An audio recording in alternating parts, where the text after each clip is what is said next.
Assalomu alaykum hammaga. Bugun mana shu ko'rsatib o'tgan koketkani o'rgataman. Ya'ni bu koketka ko'krak markazimizdan tepada. Mana bu qizildagi meni bu pro'yma chizig'im, bu esa meni ko'krak markazimning chizig'i. Ya'ni sizlarga yaxshiroq ko'rish uchun chizib olganman. Bu o'zim foydalanayotgan andoza edi. Shuni olib qo'ydim, boshqa chizib o'tirmadim. Shuning uchun mana bu yopishtirilganlarga ahamiyat bermaysizlar. Xo'p, endi qaranglar. Sizlar avval o'zinglar aniq bilib olishinglar kerak. Qayerdan xohlasizlar aynan koketka bo'lishini, ko'krak markazidan, ya'ni ko'krak uchidan tepada qanchalik tepalikda bo'lishini xohlasizlar. Mana shu yelkalardan, oldi yelkalardan o'lchab olinglar. Qayerdan xohlasizlar. Aynan o'sha yerdan hisobga olsanglar bo'ladi. Bu hozirgi variantimda etagi keng trapetsiya bo'lib ketgan bo'ladi. Tepa qismi koketka, etagi keng bo'lib ketgan bo'ladi. Mana shu variantni hozir o'rgataman. Misol, men hozir mana shu o'lchab olganman deylik, ha. Ko'krak markazi o'pishi menda hozir 26 ekan. Endi men ko'krak markazidan 5 sm tepada bo'lishini xohlayman, mana. 5 sm tepada bo'lishini xohlayman. Mana. Chizib olaman. 5 sm. Endi ya'ni koketkani tekis xohlasizlarmi, oysimon xohlasizlarmi, qanaqa xohlasizlar, u sizlarning o'zingizlarning variantinglar. Misol uchun agar oysimon xohlasanglar, hozir mana shu variantni ham tushuntiraman. Kelinglar, tekis qilmaylikda, tekis u osonroq, uni hamma biladi menimcha. Oysimonroq qilaylik. Mana shu tekis hozir mana ko'krak uchi markazimizdan tepaga 5 sm dan chiqdiki, mana bu. O'rtagacha 5 sm dan kelinglarda, bu yog'ini tepaga где-то 6 sm ga ko'taringlar. 6,5, 1,5 sm ga, ya'ni ko'tarib olinglar mana. Men 6,5, 1,5 sm ga ko'tarib oldim. Mana shu yerga endi oysimon qilib chizib olaman men. Mana chizib olaman. Ya'ni koketkam shu yerdan bo'lishini xohladim men. Mana, ko'rdinglarmi?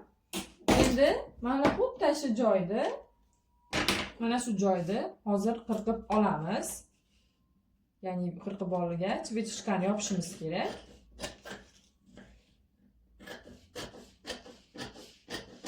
Mana qirqib oldim va mana shu vechishkani endi yopishim kerak.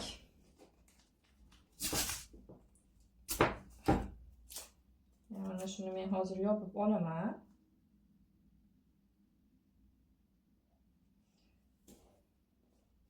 Mana bu qismini yopib olay.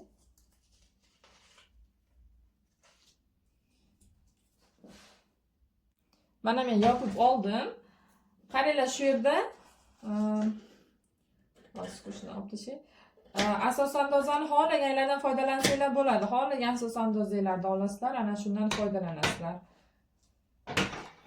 Endi qaranglar.